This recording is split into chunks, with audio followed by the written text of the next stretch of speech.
பிள்ளைகளே, எல்லாரும் எப்படி இருக்கிறீங்கள்? கவனியுங்கள். மெய் எழுத்துக்களை அறிவோம். மெய் எழுத்துக்களில் இன்றைக்கு இன்னும் 6 எழுத்துக்களை இன்னைக்கு பார்க்க போறோம். இத்தன்னா, இந்தன்னா, உப்பன்னா. கவனியுங்கள். இத்தன்னா, இந்தன்னா, உப்பன்னா. இத்தன்னா. பாருங்கள் எப்படி இத்தன்னா அமைய போகுதுன்னு பாருங்கள். அதான் நீங்கள்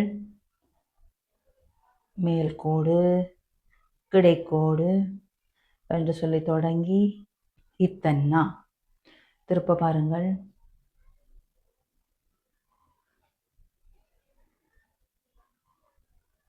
இத்தன்னா. அதே நேரம் இந்த கோட்டுக்குள்ள சிறிதாக எழுதி பழகிறது எப்படி என்று பாருங்கள்.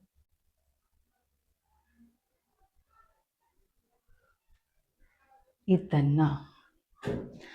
அடுத்ததை கவனியுங்கள். இந்தன்னா.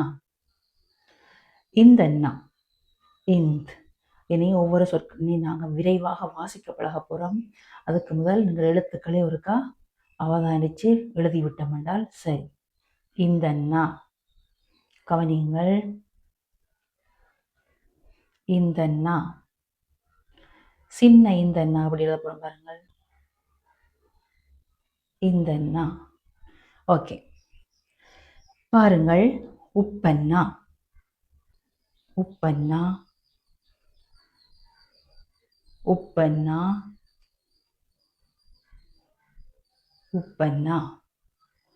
ஓகே குழந்தைகளே, அவதானியுங்கள். உம்மன்னா. என்ன எழுத்து? உம்மன்னா. ஈயன்னா. ஈ. இர்ரன்னா. இர். இர். உம் ஈ இர். உம் ஈ இர். 18 மெய் எழுத்துக்கள் உள்ளன. குற்று போட்ட எழுத்துக்கள் அனைத்தும் மெய் எழுத்துக்கள். அதில் நாங்கள் இப்போ 12 எழுத்து முதல் 6 பார்த்துட்டோம். அடுத்த மிகுதி 6 பார்க்கிறோம். இன்னும் ஒரு 6 இருக்கு. உம்மன்னா, ஈயன்னா, இர்ரன்னா. சித்திரமும் கைப்பழக்கம், செந்தமிழும் நாப்பழக்கம். கைப்பழக்கமும் நாப்பழக்கமும் கலந்ததுதான் செம்மொழி தமிழ். அதனால நாங்கள் எழுதவும் தெரிய வேணும், அதை அறிந்து வாசிக்கவும் தெரிய வேணும். அவதானியங்கள் எழுதி காட்டுகிறேன். உம்மன்னா. பாருங்கள். உம்மன்னா.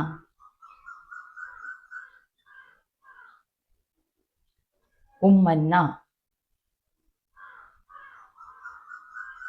உம்மன்னா. அடுத்ததை கவனியுங்கள். ஈயன்னா. பாருங்கள். ஈயன்னா.